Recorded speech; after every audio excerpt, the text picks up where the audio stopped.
Hello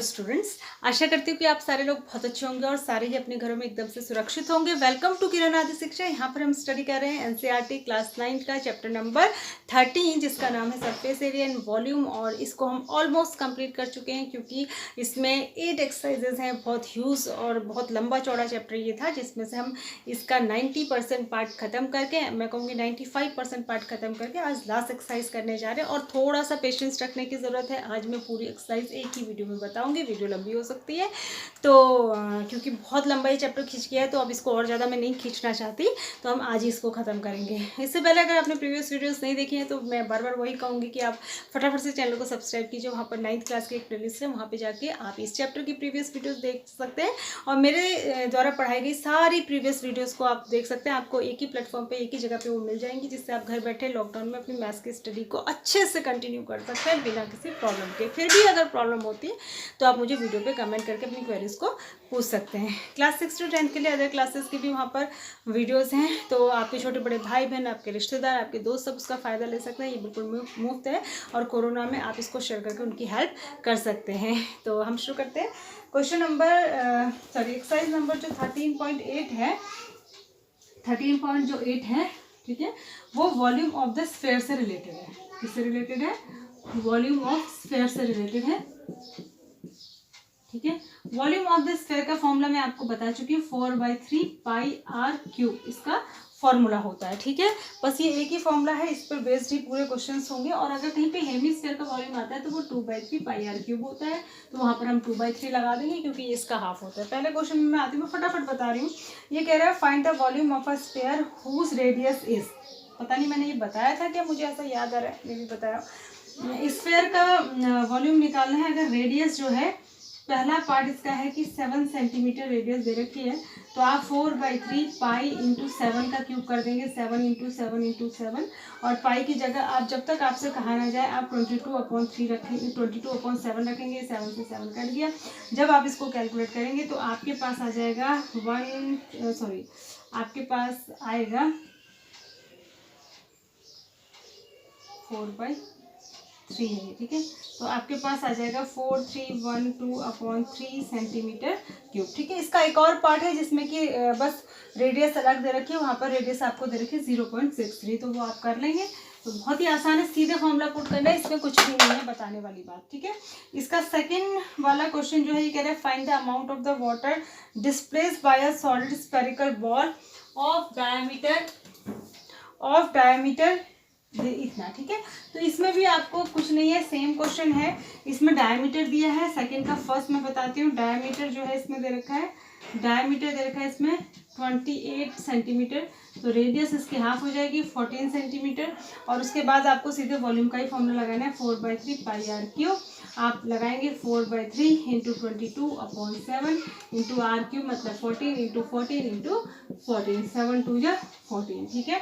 जो cut रहा है उसको काट देंगे, जो भी। अच्छा, इसमें बहुत ज़्यादा सॉल्व करके पॉइंट में आंसर निकालने की भी ज़रूरत नहीं है, क्योंकि एग्जाम में हमको किसी आंसर शीट से आंसर मैच नहीं करना होता है।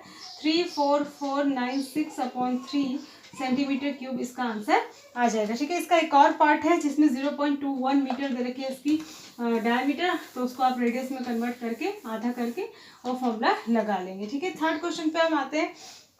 ये कह रहा है diameter of a metallic ball is 4.2 centimetre, तो डायमीटर दे रखा है 4.2 सेंटीमीटर, तो रेडियस हो जाएगी 2.1 सेंटीमीटर डायमीटर की। आगे बढ़ते हैं। What is the mass of the ball if the density of the metal is this, ठीक है। अब यहाँ पे थोड़ा सा अलग क्वेश्चन है। डेंसिटी दी है, ठीक है, डेंसिटी दे रखी है इसने 8.9 ग्राम पर सेंटीमीटर क्यूब, और मास हमको कैलकुलेट करना है। देखो, मास, वॉल्यूम और डेंसिटी में एक रिलेशन होता है, ठीक है। क्या होता है मैं आपको बता देती हूँ। मास इक्वल टू होता है वॉल्यूम इंटू डेंसिटी, ठीक है। मास इक्वल टू होता है वॉल्यूम इंटू डेंसिटी। तो हमें मास निकालना है, डेंसिटी हमारे पास है, हमें वॉल्यूम की जरूरत पड़ेगी, तो हम वॉल्यूम निकाल लेंगे। वॉल्यूम हो जाएगा 4/3 पाई 22/7 इंटू r³, 2.1 इंटू 2.1 इंटू 2.1, ठीक है। तो ये हो जाएगा जब आप इसको कैलकुलेट करेंगे तो ये वॉल्यूम आपके पास आएगा 38.808 सेंटीमीटर क्यूब। ये आपका वॉल्यूम आ गया, V की वैल्यू आ गई। और जब आपको अगर मास कैलकुलेट करना है तो आप इसको किससे मल्टीप्लाई कर देंगे, इसको आप डेंसिटी से मल्टीप्लाई कर देंगे। डेंसिटी 8.9 है। और जैसे ही आप इसको डेंसिटी से दिखाई दे रहा है आपको, जैसे ही आप इसको डेंसिटी से मल्टीप्लाई करेंगे तो आपके पास आंसर आ जाएगा 345.49। ठीक है, इतना क्या, इतना ग्राम। ठीक है, क्या आ जाएगा, ग्राम। मास या तो ग्राम में होगा या किलोग्राम में होगा। यहाँ पर जो आपको डेंसिटी दी है वो ग्राम में दे रखी है, तो मास भी किस में आएगा, ग्राम में ही आएगा। अगर 1000 ग्राम से ऊपर आता तो हम इसको किलोग्राम में कन्वर्ट करके लिख देते। ठीक है, अगले क्वेश्चन पे आते हैं। क्वेश्चन नंबर 4 पे आते हैं। क्वेश्चन नंबर 4 में ये कह रहा है कि the diameter of moon is approximately 1/4 of the diameter of the अर्थ। ठीक है, ये कह रहा है डायमीटर ऑफ जो मून है, ठीक है, वो अर्थ के डायमीटर का क्या है, 1/4 है। तो अगर डायमीटर देखो, रेडियस ऑफ अर्थ को हम सपोज कर लेंगे R, radius of earth suppose कर लेते हैं इक्वल्स टू आर। तो डायमीटर ऑफ अर्थ कितना हो जाएगा, ये 2r हो जाएगा। ठीक है, डायमीटर ऑफ अर्थ 2r हो जाएगा। तो ये कह रहा है कि diameter of the moon is approximately 1/4 of the diameter of the अर्थ। ठीक है, तो डायमीटर ऑफ द मून कितना हो जाएगा, फिर डायमीटर ऑफ मून कितना हो जाएगा, 1/4 of the diameter of the अर्थ, यानी कि r/2। तो रेडियस कितना हो जाएगा मून का, रेडियस हो जाएगा इसका भी आधा, किसका आधा, डायमीटर का भी आधा, यानी कि r/4। ये डायमीटर, ये रेडियस ऑफ द मून हो जाएगा। ठीक है, आगे क्या कह रहे हैं पढ़ लेते हैं। What fraction of the volume of the earth is the volume of the moon. तो ये कह रहा है कि वॉल्यूम ऑफ द मून और वॉल्यूम ऑफ द अर्थ में रिलेशन निकालिए कि कौन किसका कितना फ्रैक्शन होगा। ठीक है, तो हम पहले निकाल देते हैं volume of earth. Volume of earth, अब इसमें मैं पाई की वैल्यू नहीं रखूंगी क्योंकि पाई कट जाएगा। तो 4/3 इंटू पाई, ठीक है, इंटू r3। अर्थ का r तो r ही है, तो r3 हो जाएगा। मून का क्या हो जाएगा, volume of moon, volume of moon क्या हो जाएगा, 4/3 पाई r3। अब इसका r क्या है, r/4, r/4 का क्यूब। ठीक है, r/4 का क्यूब। तो इसको देखो थोड़ा सा आप अलग कर लीजिए। ये जो यहाँ से देखो ये क्या आ जाएगा ना, 4/3 पाई, ऊपर आ जाएगा r3, नीचे आ जाएगा 64। 4 इंटू 4 इंटू 4, 4 जो 64 जो 64। तो इस 64 को मैं इधर लिख लेती हूँ, 1/64 इधर लिख लेती हूँ और मल्टीप्लाई करके लिख देती हूँ 4/3 पाई r3, ऐसे लिख देती हूँ। और ऊपर वाली इक्वेशन से यहाँ से जो है ये दिख रहा है आपको, ये जो है क्या है, वॉल्यूम ऑफ द अर्थ है। तो इसको ऐसे भी लिख सकते हैं 1/64 into volume of the earth. 4/3 pi r cube volume of the earth है ना, दिख रहा है ना आपको, 4/3 pi r cube volume of the earth है। तो इसको मैंने तोड़ दिया, 4/3 पाई आर क्यूब को अलग लिख दिया, मल्टीप्लाई करके 1/64 अलग लिख दिया।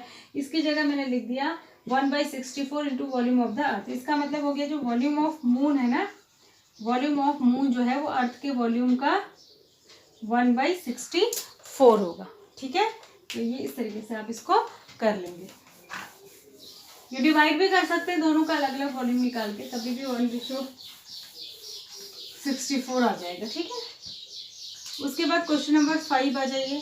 क्वेश्चन नंबर 5 में कह रहा है how many litres of milk can a hemispherical bowl of diameter 10.5 centimetre hold. CBSE 2012 में पूछा गया है, बहुत ही आसान क्वेश्चन है।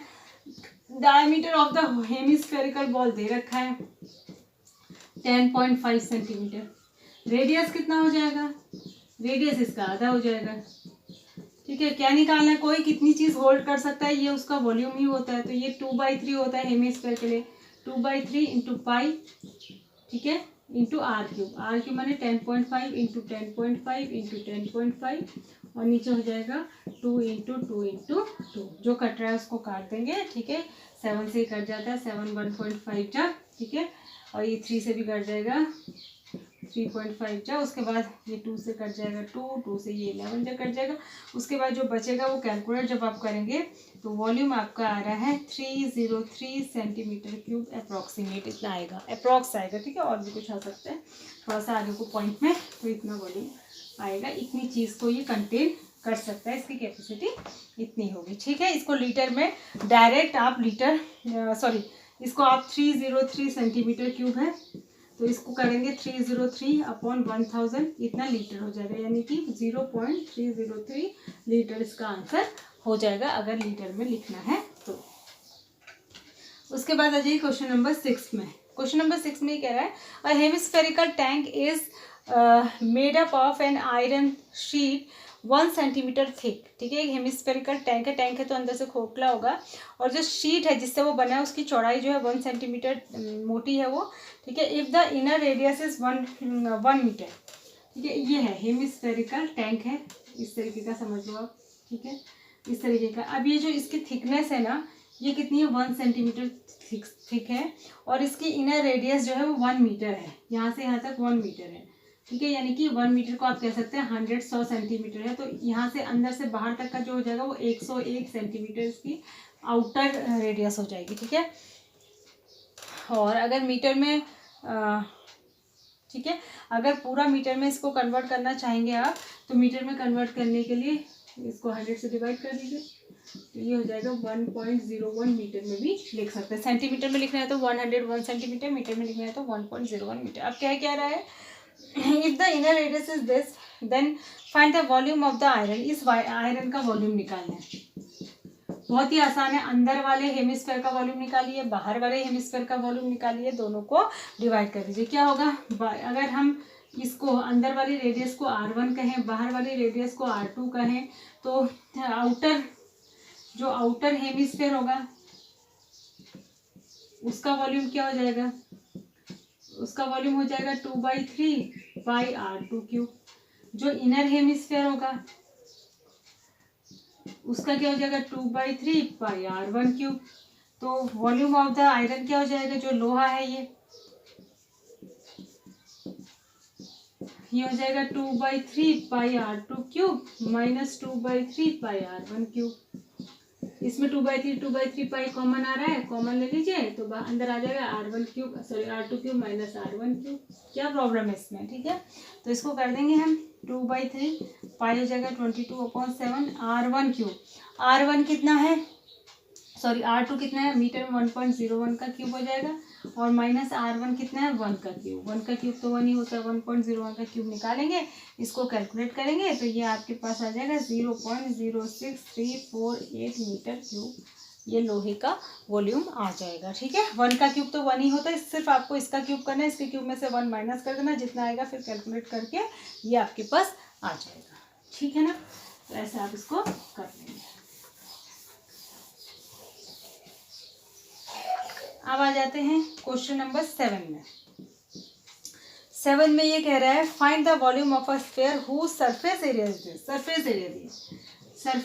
दिया, क्या दिया इसमें, सरफेस एरिया दिया है किसी स्फीयर का, कितना दिया है, ये दिया है। सरफेस एरिया से हम क्या निकालेंगे, हमको वॉल्यूम निकालना है, तो सरफेस एरिया से हम रेडियस निकालेंगे, क्योंकि हमको स्फीयर के वॉल्यूम में सिर्फ रेडियस की जरूरत होती है, उसमें हाइट वेट तो होती नहीं है, तो ये हमको इसलिए। और सरफेस एरिया क्या होता है 4πr² होता है स्फीयर का, ये 154 है, तो यानी कि यहाँ से R² इक्वल हो जाएगा 154/4 पाई की वैल्यू रख देंगे 22/7, ये ऊपर चला जाएगा, ठीक है। तो ये कट जाएगा 11 से, ठीक है, जहाँ जहाँ कट रहा है 2 7 जा कटेगा, तो ये R² इक्वल आ जाएगा 49/4, तो यहाँ से R इक्वल हो जाएगा √49/4, यानी कि R इक्वल हो जाएगा 7/2, यानी कि 3.5 सेंटीमीटर हो गया। अब हमने इसका निकालना क्या है, क्या निकालने को कह रहा है ये वॉल्यूम, ठीक है।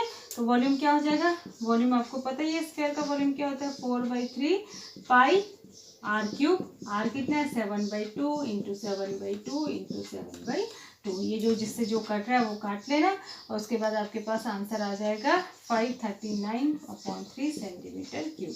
इतना ही छोड़ दें आप, कोई ज़रूरी नहीं है कि आप इसको पॉइंट पे करके निकालें एग्जाम में। ठीक है। हाँ, अभी अगर आप कर रहे हैं, अभी आपको बुक की आंसर शीट से मैच करना है, तो अभी हो सकता है कि उसने वहाँ पे पॉइंट में दिया हो, तो आप मैचिंग के लिए पॉइंट में निकाल सकते हैं। एग्जाम में ऐसी कोई ज़रूरत नहीं होती है। क्वेश्चन नंबर 8, ये कह रहा है अ डोम, ठीक है, अ डोम ऑफ अ बिल्डिंग। डोम कैसा होता है? हेमिस्फेरिकल होता है डोम में से, ठीक है। आप देखिए ये क्या कह रहे हैं, a dome of a building is in the form of a hemisphere from inside, it was white washed and the cost of this, if the cost of white washing is per square metre. देखिए जो cost दिया है, देखो इसको अंदर से white wash किया गया, ठीक है। तो जो कॉस्ट थी वाइट वॉशिंग की, वो दी है 498.96 रुपीज़। और किस रेट से, जो रेट था पर मीटर स्क्वायर के हिसाब से, रेट जो था पर मीटर स्क्वायर के हिसाब से वो था 2 रुपये, ठीक है, ₹2 पर मीटर स्क्वायर। तो हमको क्या निकाला, हम किसको वाइट वॉश करते हैं? सरफेस एरिया को। सरफेस एरिया को जब रेट से देखो, सरफेस एरिया को जब रेट से मल्टीप्लाई करते हैं तो कॉस्ट मिलती है। तो इसका मतलब अगर हमको सरफेस एरिया निकालना है तो कॉस्ट को जो है वो रेट से डिवाइड कर देंगे, तो हमारे पास सरफेस एरिया आ जाएगा। यानी कि अगर हम इसको जब डिवाइड करेंगे तो हमारे पास सरफेस एरिया आ जाएगा 249.48 मीटर स्क्वायर। ये सरफेस एरिया आ गया हमारे पास, ठीक है। समझ गए ना आप? सरफेस एरिया निकालने के लिए कॉस्ट को रेट से डिवाइड करेंगे, क्योंकि कॉस्ट निकालने के लिए रेट को सरफेस एरिया से मल्टीप्लाई करते हैं। तो अब निकालना क्या है? Inside surface area of the dome हमने निकाल लिया, ये निकालो कह रहा है। दूसरा कह रहा है volume of the inside of the dome. Volume निकालना है, हेमिस्फीयर है तो वॉल्यूम कैसे निकालेंगे? अच्छा, वॉल्यूम निकालने से पहले आपको रेडियस भी निकालना पड़ेगा, ठीक है, ठीक है। वॉल्यूम निकालने के लिए क्या करना पड़ेगा? रेडियस। तो जो surface area of the hemisphere होता है वो होता है 2πr², यानी कि 2πr² की वैल्यू है 249.48। ऊपर वाले क्वेश्चन में जो 7th में मैंने किया था वो सरफेस एरिया ऑफ द पूरा स्फेयर का था 4πr², यहाँ पर 2πr² आएगा, तो r² इक्वल टू हो जाएगा 249.48 अपॉन 2π, पाई माने 22 इधर और 7 ऊपर ही चला जाएगा। जब आप इसको कैलकुलेट करेंगे तो ये आएगी r² की वैल्यू 39.69, और यहाँ से जब आप r निकालेंगे, इसका रूट निकालेंगे 39.69 का, तो 39.69 का रूट होता है 6.3, तो ये हो जाएगा 6.3 मीटर। ये आ गई रेडियस। जब रेडियस आ गई तो फिर क्या टेंशन है? फिर तो कुछ टेंशन ही नहीं है, फिर तो आपको सिर्फ क्या करना है? फॉर्मूला ही लगाना है, ठीक है। तो फॉर्मूला काय का लगाएंगे अब आप? वॉल्यूम का। वॉल्यूम किसका? हेमिस्फीयर का। तो क्या होता है वो 2/3πr³, तो निकालेंगे 2/3 इंटू 22/7। और अभी अभी आपने निकाला, कितना निकाला था? 6.3, तो इसका क्यूब हो जाएगा 6.3 इंटू 6.3 इंटू 6.3। 7 9 जा 0.9 जा कट जाएगा, ये 3 से कट जाएगा, 3 2 जा 6, 3 1 जा, जो बचा कैलकुलेट कर लीजिए। तो ये आपके पास आ जाएगा 523.9 मीटर क्यूब। ये इसका आ जाएगा वॉल्यूम इस हेमिस्फेरिकल डोम का, ठीक है। उसके बाद हम आते हैं क्वेश्चन नंबर 9 पर। क्वेश्चन नंबर 9 में देखिए क्या कह रहा है। 9 में कह रहे हैं 27 solid iron spheres each of radius r and surface area s are melted to form a sphere with surface area s dash find, ठीक है। ये सारा फॉर्मूले में ही क्वेश्चन है। ये कह रहे हैं छोटी छोटी गोलियां थी 27, ठीक है, जिनकी रेडियस जो थी वो r थी और सरफेस एरिया s था, स्मॉल s, ठीक है, सॉरी s आर मेल्टेड। ऐसी 27 गोलियों को 27 बॉल्स को पिघलाया और उन्हें पिघला के एक बड़ी बॉल, बड़ा स्फेयर बना दिया गया, ठीक है। Sphere with surface area S dash, इसका सरफेस एरिया जो है एस डैश है। तो हमको फाइंड करना है radius R dash of the new sphere. पहला तो हमको बड़े स्फेयर का रेडियस निकालना है, आर डैश ये निकालना है कितना होगा, ठीक है। और दूसरा रेशो ऑफ द दोनों के सरफेस एरिया का रेशो भी निकालना है। तो हम लिखते हैं पहले surface area of one small sphere, ठीक है। तो सरफेस एरिया 1 नहीं 27, चलो 1 का पहले मैं बता देती हूँ। 1 का क्या हो जाएगा? सरफेस एरिया 4πr², ठीक है, ये हो जाएगा, आर ही है। अब ऐसे कितनी है? 27 है, तो कितना हो जाएगा सरफेस एरिया 27 बॉल्स का? सरफेस, अच्छा सरफेस एरिया नहीं, वॉल्यूम निकालेंगे।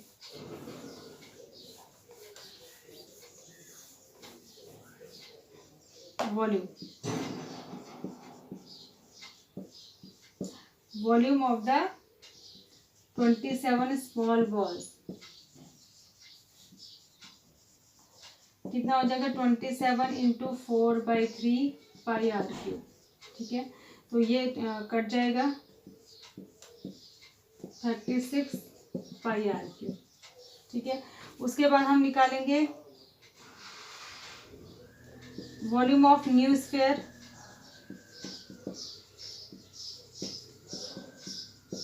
ये सीधे ही इतना हो जाएगा क्योंकि इन्हीं को जोड़कर तो बड़ा गोला बन रहा है। तो अगर फॉर्मूला वाइज देखें तो इसका वॉल्यूम होना चाहिए 4/3 पाई आर डैश क्यूब। ये हो कितना जाएगा 36 पाई आर क्यूब के बराबर। ठीक है, तो यहाँ से पाई कैंसिल हो गया।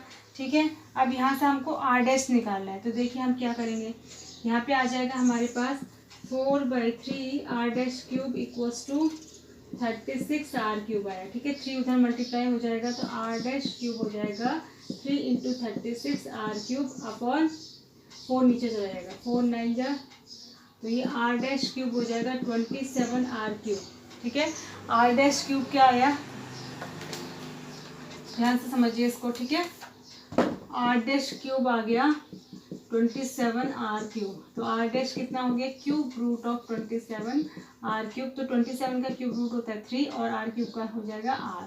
तो आर डैश जो है वो 3r, मतलब जो बड़े गोले की रेडियस है वो छोटे गोले की रेडियस की तिगुनी है, 3r हो जाएगी। ठीक है, उसके बाद सेकंड हमें क्या सरफेस एरिया निकालना है। सरफेस एरिया मैं इसको रब कर लेती हूँ। ठीक है,